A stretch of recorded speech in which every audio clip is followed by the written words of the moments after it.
नाज़रीन, हम आपको हिंदुस्तान की राजधानी दिल्ली से खबर बताने जा रहे हैं। दिल्ली में आज एक गैरमामूली मंजर देखने को मिला जब समाजवादी पार्टी के सदर अखिलेश यादव ने पुलिस की रुकावट को फलांग दिया। ये वाकया उस वक्त पेश आया जब दिल्ली पुलिस ने इंडिया ब्लॉक के रहनुमाओं को parliament election commission of India तक मार्च करने से रोक दिया। इस मार्च का मकसद बिहार में वोटर लिस्ट के स्पेशल इंसेंटिव रिजर्वेशन और 2024 के आम इंतखाबात में मुबैना वोटर फ्रॉड के खिलाफ एहतजाज रिकॉर्ड कराना था। इस मौके पर लोकसभा में अपोजिशन लीडर और कांग्रेस के रहनुमा राहुल गांधी ने इलेक्शन कमीशन के नोटिस पर रद्द-ए-अमल देते हुए कहा, ये उनका डेटा है, मेरा नहीं, जो मैं हलफनामे पर दस्तखत करूं। ये डेटा अपनी वेबसाइट पर डालें, सबको हकीकत मालूम हो जाएगी। ये सब असल मसले से तवज्जो हटाने की कोशिश है।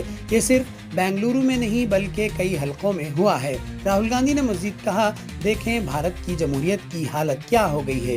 300 एमपीज इलेक्शन कमीशन से मुलाकात करके एक दस्तावेज पेश करना चाहते थे, लेकिन उन्हें इजाजत नहीं दी गई।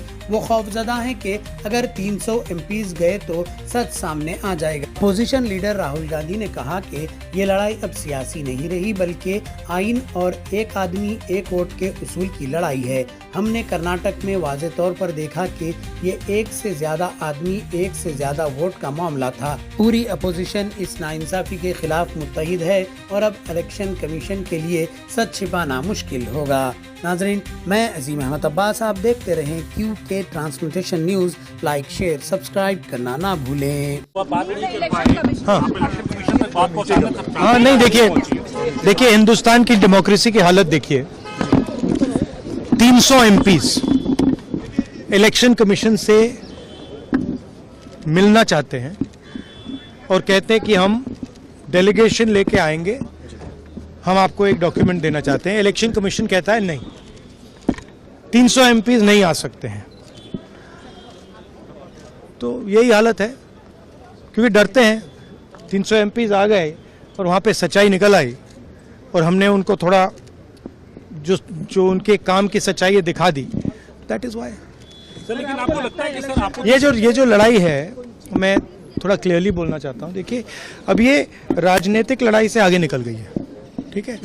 अब ये देश की जो आत्मा है, स्पिरिचुअल देश का जो आत्मा है, उसके लिए लड़ाई हो रही है। कॉन्स्टिट्यूशन की लड़ाई है।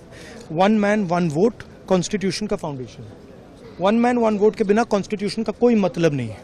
और हमने क्लियरली दिखाया है कर्नाटक में कि 1 मैन 1 वोट नहीं है। Multiple man multiple vote, 1 man multiple vote, सारा कुछ चल रहा है, ठीक है। तो ये अब लड़ाई पूरी की पूरी ऑपोजिशन लड़ रही है और हिंदुस्तान के जो युवा हैं उनको ये बात समझ आ गई है। तो अब इलेक्शन कमीशन को छुपना काफी मुश्किल हो जाएगा। वो आपको कहता है वो एक्चुअली बात नहीं कर सकते हैं। रियलिटी ये है, क्योंकि सच्चाई देश के सामने है और ये जो लड़ाई है ये राजनीतिक नहीं है, ये कॉन्स्टिट्यूशन की लड़ाई है। कॉन्स्टिट्यूशन को बचाने की लड़ाई है। 1 मैन 1 वोट की लड़ाई है। इसीलिए हमें साफ प्योर वोटर लिस्ट चाहिए। कि आप नोटिस का जवाब आपने एफिडेविट, अरे भाई, उन्हीं का डेटा है, वो अपने वेबसाइट से वही डेटा निकाल दें। मेरा डेटा थोड़ी है कि मैं साइन करूं, उनका डेटा है। आप उठाइए अपना डेटा, हमने आपको ही दिया है, आप उसको अपने वेबसाइट में लगा दीजिए, पता लग जाएगा आपको। मतलब डिस्ट्रैक्ट करने का काम है, ठीक है। और एक और बात, आप ये मत सोचिए कि सिर्फ बेंगलोर में हुआ है। ये देश में अलग अलग कंस्टिट्यूएंसीज में हुआ है और इलेक्शन कमीशन जानता है। इलेक्शन कमीशन जानता है कि वो उसका जो डेटा है वो फटेगा। जो उसको अभी वो कंट्रोल करने की कोशिश कर रहा है, छुपाने की कोशिश कर रहा है, उसको हम निकाल देंगे, ठीक है। और वो फटेगा, वो जानता है। Thank you.